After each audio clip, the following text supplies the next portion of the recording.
What's going on, everybody? Mortem here, this time bringing you a Sorcerer build for Baldur's Gate 3 as I continue to work my way through the game, doing all sorts of playthroughs, mainly with the origin characters at this point. And my goal with this build, which I'm calling Ride the Lightning, is to capitalize on a well-known mechanic, so to speak, and essentially crank that all the way up to 11. That mechanic is the fact that when enemies are wet, Larian has home-ruled it that they take double damage from lightning, which makes another common multi-class especially useful in this game. However, I don't think people took that quite far enough, which is mixing Tempest Cleric, which gets an ability at level 2, to potentially maximize any lightning damage they deal, with a Sorcerer who can already deal a great amount of elemental damage for an obvious synergy of occasionally maxing out damage for a huge hit. But this build aims to take that a step farther and really lean into attacking multiple times per round with incredibly heavy hitting abilities that will potentially lead us to do hundreds of damage to multiple targets in a single turn. I personally did this with Lae'zel because her starting class is one that we're going to be using for our multiclassing. So if you're looking for a good companion respec, this would work for her, or someone like Gale, for instance, who's likely already going to be filling the caster role for you. But as Githyanki are sort of naturally Gish style characters, that is to say, characters that both spellcast and participate in martial combat, this felt like a natural fit for Lae'zel. Regardless of whether or not you respec a companion or go with a custom character, let's explain what's going on here. To start with the multiclassing, we're ultimately going to be combining 3 different classes to make this work instead of the normal 2. We're going to be mixing Fighter, Cleric, and Sorcerer. Typically, people only mix Tempest, Cleric, and Sorcerer, and this is just to occasionally maximize the lightning damage. But the problem with just that basic multiclass is that in order to take advantage of making characters wet to deal the double damage that we can do in this game, we need to take an action to make that happen, which is where something like a fighter's action surge can come in handy on top of anything that can grant us haste, such as a speed potion, the spell haste, and a few other sources such as a bloodlust elixir, for instance. So while the Tempest Cleric will actually grant a sorcerer things like heavy armor and martial weapon proficiencies that a fighter would also give them, what it doesn't do is give us the extra action per turn. And while there's other ways to get that, I think fighter makes a lot of sense here simply because 5th level spells, which not taking fighter would ultimately grant us with this,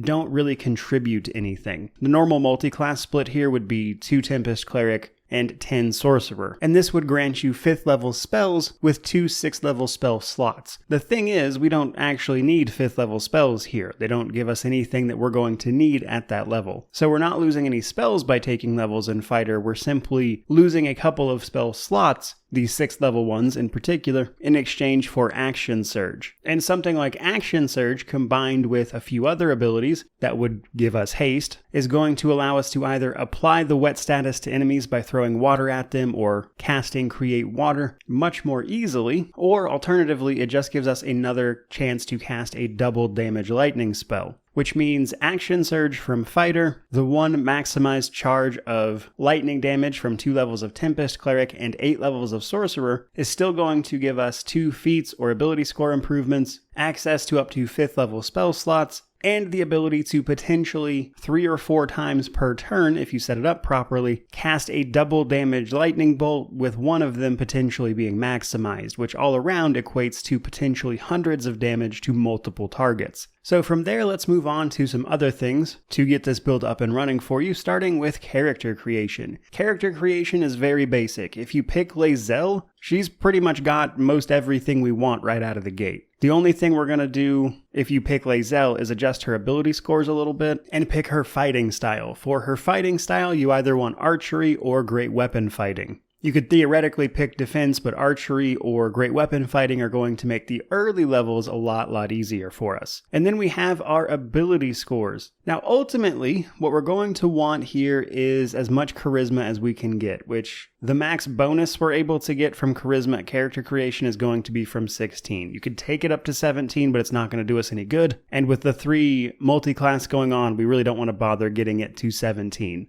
You could do that and then get the Hag Hair quest reward for a potential +1 charisma to round it out to 18, but it's important to remember that the early levels, where we're taking fighter and cleric levels, are going to be a little bit awkward in terms of our bonuses to hit until we get going. So because of that, I ultimately went with 12 in strength, 14 in dexterity. We mostly want dexterity for the initiative bonus. We're going to be wearing heavy armor, so we're not going to get any extra dexterity to our AC or anything, but it will help us move faster in combat. Constitution to 14, and then intelligence and wisdom at 10. Mostly so we don't take a penalty. You could theoretically drop intelligence and wisdom down as well if you wanted to bump up strength or something to make the early game easier, but that's up to you. Honestly, as long as you got charisma at 16 or 17, you will be golden. In terms of skills, not really something I was worried about for this particular build, but generally I went with perception, intimidation, and athletics and acrobatics. This is mostly because this is what we're going to get the biggest bonuses to. And because we have all that charisma, we can talk our way through quite a few situations, and with the intimidation proficiency, that can be pretty helpful. Now, if you want to play this build with any other character or race, etc., basically you just want to make sure you have these ability scores, and then you're pretty much golden. Githyanki in general, I think, are probably the best race for this overall, simply because they get a lot of passive bonuses that will help us out, such as their free access to Misty Step at, I believe it's level 5, and their Astral Knowledge proficiency for the day is also really useful, and any other race isn't a bad option by any means, so you could realistically play this as any race you want. As long as you get your ability scores sorted out, there's really no wrong answer there. Moving on to leveling up, however. Level 2, we're going to finish off getting Fighter, which just involves taking Action Surge at level 2. There's nothing else of note there. And then for levels 3 and 4, we're going to pick up our Cleric levels. Our Cleric levels are not particularly exciting, but there's a couple things I want to draw your attention to. For starters, make sure you pick up the Tempest domain, as this build does not work with anything else. If you're playing Lae'zel or any Githyanki character, you can pick Vlaakith as your deity, which is fun. But that part, truth be told, also doesn't really matter. However, for our prepared spells, with our low wisdom, we're only going to get to prepare one spell. It's going to default to Guiding Bolt. However, what you can do instead is pick up Create Water, or prepare Create Water later to help you out. It's not necessary here in the early levels, but it will keep you from having to tote water bottles around everywhere. But we'll talk a little more about that in the combat section. Level 4 of Cleric is much the same. We're going to get the Destructive Wrath passive, which is what is going to allow us to maximize our lightning damage once per short rest, and we'll be able to prepare one more spell. Now, after we get those first 4 levels out of the way, we can focus on the main thing our character is going to be doing, which is, of course, being a Sorcerer. So at character level 5, we'll pick up our first Sorcerer level. For cantrips, we're going to get 4, but we really only need to pick up Shocking Grasp, which is our lightning cantrip. For spells, you either want Magic Missile and Chromatic Orb or Witch Bolt and Chromatic Orb. It really doesn't matter. If you get Magic Missile or Witch Bolt, we're likely not going to be using either of them a ton. Chromatic Orb is the big spell here, and that's because Chromatic Orb allows us to cast it as lightning damage, so it's going to become one of our biggest single target spells from here on out. For our subclass, you might be tempted to go Storm Sorcery here. However, I find that the much better option is Draconic.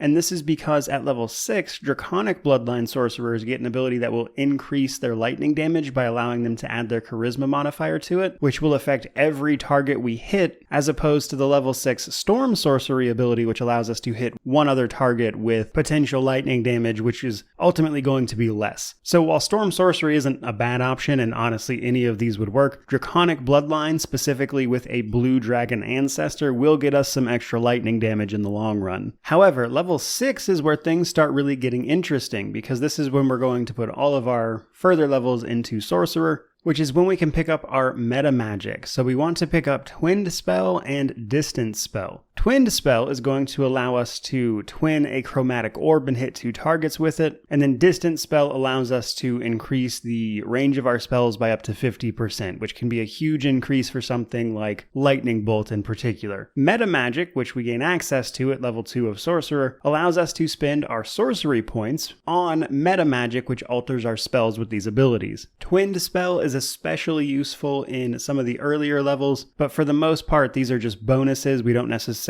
need them. Now at level 7, we'll get one more meta magic option. I personally like to pick up Quickened, which occasionally allows us to cast a spell as a bonus action, which just gives us more options. This is pretty expensive and it costs 3 sorcery points, but occasionally it can be really useful, especially if we don't need to move on our turn. Beyond that, the spell you pick up there doesn't really matter. I personally like things like Cloud of Daggers. But the next big level is level 8, which gives us our first feat. We're going to take the ability score improvement, bring our charisma up to 18 if it's not already, 20 if it is, but mostly just pump up your charisma. Now, level 9 is probably the biggest level of this build, because level 9 is when we are going to pick up Lightning Bolt, a very high damage ability and one of our main damage dealers, as it hits everything in a line. Now, levels 10 and 11 are pretty boring. We're mostly going to pick up extra spells we don't need. Things don't really start to get interesting again until level 12, when we pick up our last feat. You either want Warcaster or another ability score improvement. If your charisma is already at 20, you don't really need the extra ability score improvement here. So you'll pick up Warcaster, which lets you use Shocking Grasp as a reaction, which can be pretty great for us. And it also gives us advantage on concentration saving throws, which is just generally pretty helpful, but realistically won't come up a ton. So now that we've got leveling out of the way, let's talk about gear a little bit before we start talking about combat. Now, the nice thing about this build, probably the nicest thing about it, honestly, is that it is really not gear dependent at all. We're going to have heavy armor proficiency and weapon proficiency, and we're going to make use of those things, but realistically, you don't need any gear to make this work. So pretty much every bit of gear for this build is purely extra. Nonetheless, there are a few pieces in particular I want to call out, such as the Birthright Helm that you can get in Act 3 from the Sorceress Sundries shop. You can just buy it. It will give you a +2 to your charisma, which will make our life a little bit easier. And then for our actual armor and things like that, basically you just want as much armor class as you can get. There's a variety of really good heavy armor pieces throughout the game. In Act 1, you can pick up the Adamantine Heavy Splint Mail from the Adamantine Forge by crafting it. That'll take you pretty much to the end of the game if you want. The end boss of Act 2 drops Reaper's Embrace, which is great. And then in Act 3, you can get the best heavy armor in the game, which drops off of a devil in a boss fight. Everything else is just extra and for stats. However, do keep in mind some equipment will help us save on spell slots, which will be in short supply if we are blasting things 3 or 4 times per round. There's a couple of necklaces you can get throughout Acts 1 and 2 that can help you with this, but then later in Act 3, we have a few different options, which brings me to weapons. Now, weapons are a little interesting because in the early game, we're going to need them quite a lot. Like Act 1 and a bit of Act 2, weapons are important because we're not going to have a lot of spells to cast because we haven't gotten to the sorcerer levels necessary. So until like level 6 or 7, you're going to be using that weapon, which means getting things like the Everburn Blade from the tutorial boss before you leave can be really helpful, or just using any good bow can as well. But there's a few later game weapons I want to call your attention to. There's the Soulbreaker Greatsword, which we get in the Mountain Pass at the end of Act 1, which is especially great. It's great for hitting things in melee, of course. It has a special ability that can potentially stun a target. However, probably the better thing about it is that it will give us a +2 bonus to our initiative while it is equipped. And even after we stop using that weapon, we still get that initiative bonus, which can be really helpful because it means we get to go earlier in combat, and there's not a lot of ways to buff that outside of just raising your dexterity, which we don't really need. Now, for bows, for the most part, you just kind of want whatever bow you happen to be using. It will be helpful in the early act, and then later on it's going to be useless. But in Act 3, there is a really good bow that can help us out because of an ability that it has, which is Gaunter Mail, I believe is how it's pronounced. This drops off a boss in Act 3, and while we won't be using this for damage at that point, what we can use from this is Celestial Haste, which is just a haste spell that is better than regular haste. Though do keep in mind, if you do use this, you ideally want to use it before combat starts. Celestial Haste is better though because what it does is give you haste without any drawbacks.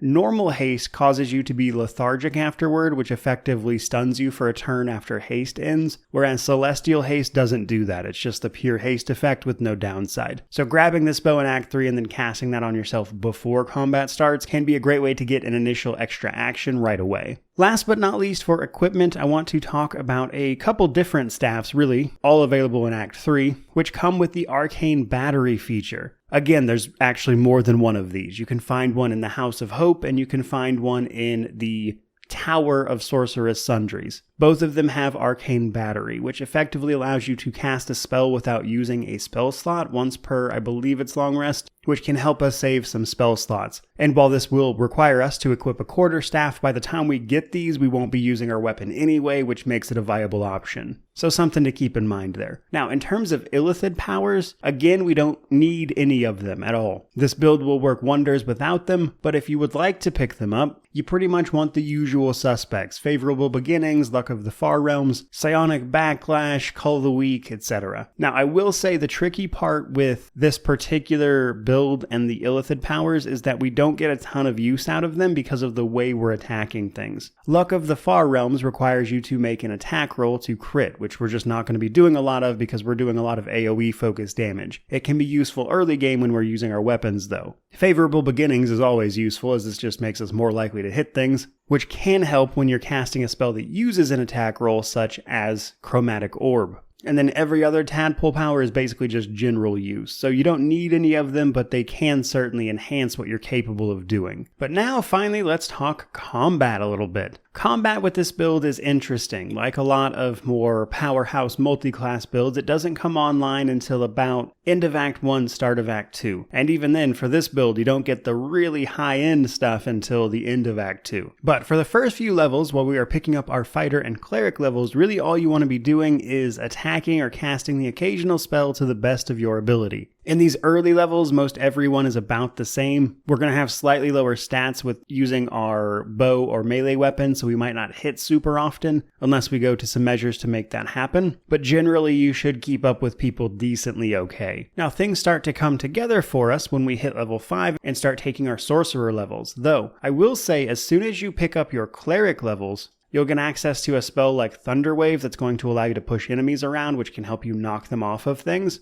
And creative ways like that will help you until you get to level 5 and start picking up the rest of it. So you're hardly useless until then. So be sure to keep that in mind. Now, between levels 5 and level 9, a lot of what we're going to be doing is twinning chromatic orbs at people with lightning damage, which means, of course, trying to maximize that effect. And even at these levels, you can still hit multiple targets for like 50, 60 damage potentially, which can be really helpful. However, in order to do that, we do need to make those targets wet, which means either casting something like Create Water, which effectively makes it rain in an area, or throwing a water bottle at them. You can have Lae'zel do this herself, such as just using her action to throw and then using like Action Surge or Haste, or a potion to give you an extra action and attack on the same turn. As an alternative to that, if you have any other character with you that happens to have a cleric level, such as say Shadowheart, she can be the one to cast Create Water for you, which will then allow you to use both of your potential actions with Lae'zel, or maybe even 3 if you set it up properly, to just deal damage with like a twinned chromatic orb, which can make your damage per round substantially higher than you might think. Because at that point, you can hit wet targets for potentially 50 damage each, multiple times in a round, which of course adds up to hundreds of damage, provided you set it up. Now, level 9 and onward is where things kind of get crazy, because we're going to be spamming lightning bolts for potentially double damage, which is going to deal hundreds of damage per enemy if you set it up properly. Now, on the first turn of all these attacks, remember that you can activate Destructive Wrath for a guaranteed maximized lightning damage roll. If we do this more than once, obviously we won't be able to maximize every attack, but we can do that guaranteed max roll at least once and then follow it up with several double damage lightning bolts purely from them being wet. So while the follow-ups won't be maximized, they'll still be really great, and you can reset Destructive Wrath in between combats simply by short resting. So all that's simple enough to understand, so let's talk about a few of the potential drawbacks for this. Obviously, the build isn't infallible, and there are a couple of what I would consider weak points. For starters, this build is going to burn through spell slots like crazy. It doesn't matter how many you have, when you are casting potentially 3 or 4 times per round, you're going to burn through spell slots. And while I think the damage trade-off there is worth it, do be mindful you're going to find yourself resting a lot. Now, the other big weakness here is that some enemies are either resistant or immune to lightning damage. This doesn't come up a lot, but it does happen. Resistant to lightning damage enemies will still take normal damage from being wet and then attacked. That can be pretty helpful for a few different zombies throughout the game who are resistant to lightning. So while you won't deal as much damage to those creatures, you can still deal plenty. The main problem is enemies who are flat out immune to it, though generally those enemies are immune to many things and not just lightning damage. But as with any build that focuses on one element, you do get a bit weaker when the enemy is immune to it. The catch there is to remember that you are also a sorcerer period,